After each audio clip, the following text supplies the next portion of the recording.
This video is about how to fix File Explorer not opening and hangs problem in Windows 10. Method 1.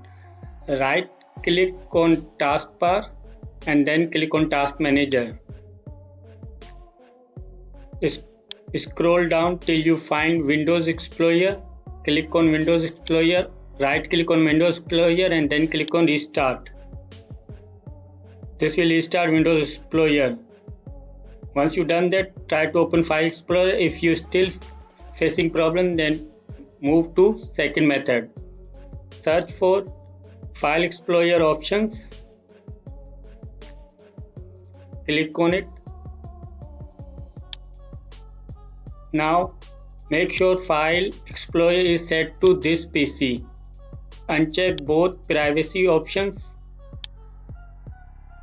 Move to Search tab and then click on Restore Defaults. Once you done that, save the setting, click on Apply and then OK. Method 3. If you still facing the same issue, then go to Windows setting,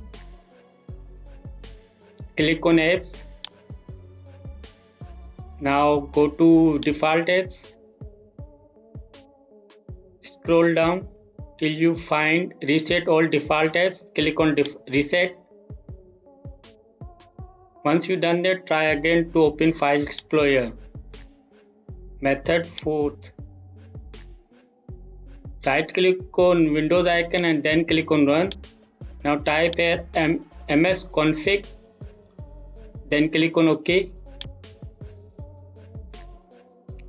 First move to Startup, open Task Manager.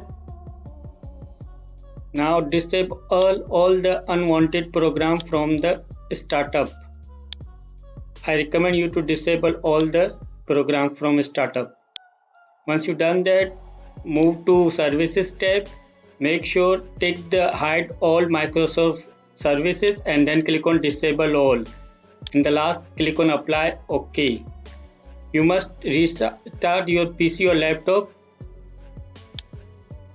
Once you done that, try to open File Explorer.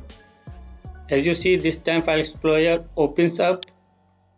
If you find my video helpful, then do subscribe, like, comment. Thanks for watching.